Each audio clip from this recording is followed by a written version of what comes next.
Kanayome kukonda mbwa ataki yungu kulunga kukwisa kubangika bankwa yanzo. 17. L'élaboration sans peur de meilleures lois, même impopulaires, qui nous aident à gérer le pays comme une famille unie, bénie, saine, en suivant l'évolution sociale, mentale, spirituelle de nos compatriotes. Chers camarades, des compatriotes pensent que l'appel est composé des insurgés, des rebelles et des révolutionnaires. À ce sujet, voici ma réponse. Oui, oui, tous, nous sommes les enfants de Lumumba, Mulele, Kashamura, Sendwe, à qui nous disons merci.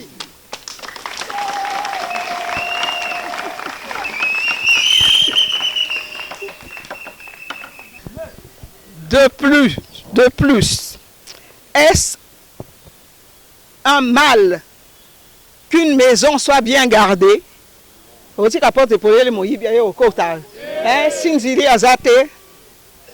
La Bible même ne nous dit-elle pas que si le veilleur ne guette, le voleur entrera dans la maison pour en piller tout le patrimoine?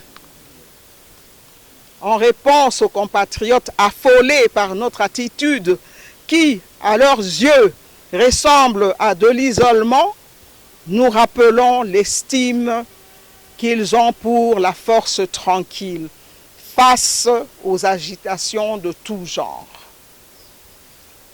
Pour rassurer les Congolais et les expatriés qui, de bonne foi, à l'annonce de notre identité nationaliste lumumbiste, se sont exclamés « Ah, vous avez mis une croix sur l'assistance technique et financière des Occidentaux en général et des Belges en particulier, que la terre entière accuse d'être les bourreaux de Lumumba et consorts. Nous disons simplement ceci. Nous ne sommes ni des passéistes, ni des terroristes, ni des isolationnistes. Nous sommes plutôt des patriotes, au patriotisme suffisant, des panafricanistes qui, à la suite de Lumumba, répétons que le Créateur nous a donné cette portion de terre qu'est le continent africain. Elle nous appartient et nous en sommes les seuls maîtres. C'est notre droit de dire, Africains, levons-nous, Africains, unissons-nous, Africains, marchons main dans la main avec ceux qui veulent nous aider pour faire de ce beau continent un continent de la liberté et de la justice. Mais tout le monde devra se le tenir pour dit. En temps de paix, mais plus encore en temps de guerre, et nos amis et surtout nos ennemis devront s'en souvenir avant d'agir et de parler contre les intérêts du peuple congolais.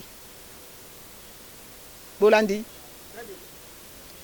Mais, je répète, mais tout le monde devra se le tenir pour dit. En temps de paix, mais plus encore en temps de guerre, et nos amis et surtout nos ennemis devront s'en souvenir avant d'agir et de parler contre les intérêts du peuple congolais. Il ne faudra pas compter sur nous, là où règne le désordre, qui donne à tout le monde l'air d'être incompétent. Là où se cultive l'exclusion, là où excelle la malice, la trahison, les structures du mal sous toutes ses formes. L'APL n'est pas née, elle ne fait pas sa politique contre un autre. L'appel est venu au monde, non pas pour donner la mort, mais plutôt pour donner la vie à ceux qui en ont besoin, pour accompagner cette même vie par l'espoir dans un monde qu'elle veut harmonieux, un univers visible et invisible qu'elle n'a pas inventé. Bref, tout le monde devrait le savoir. La paix et la sécurité internationale est la résultante de la tranquillité universelle. Cette tranquillité, nous la voulons chez nous, comme les autres peuples du monde la recherchent chez eux, pour eux, par eux-mêmes. Il ne faudra pas compter sur l'appel pour cultiver, entretenir ou enseigner la nostalgie. Nous nous sommes réunis pour éviter que les anciens continuent de soupirer après les « ah », les temps des Flamands. Ou pourquoi n'y a-t-il plus de Kimpavita?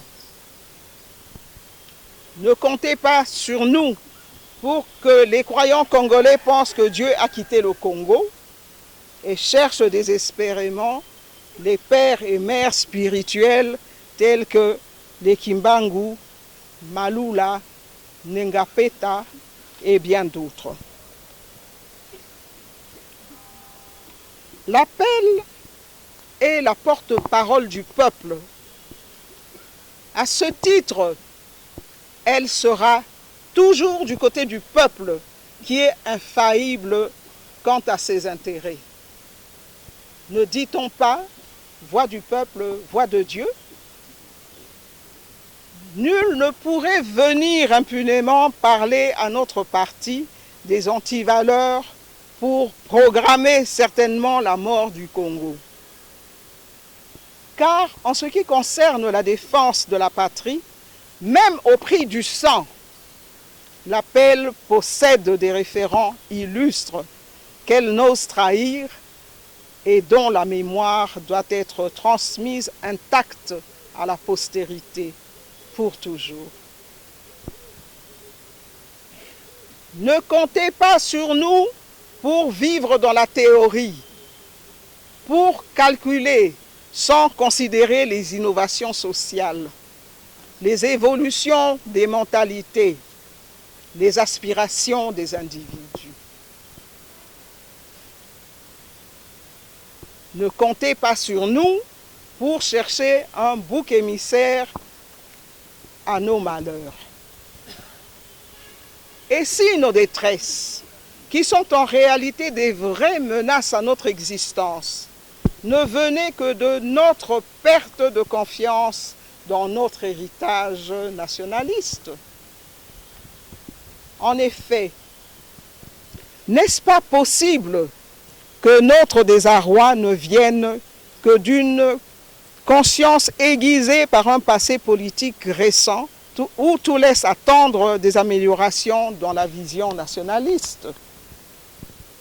Partisans, détracteurs ou supporters, comptez alors sur nous pour vivre avec notre temps qui se virtualise, pour regarder le monde qui s'internationalise tel qu'il est et décider de le changer à tout prix.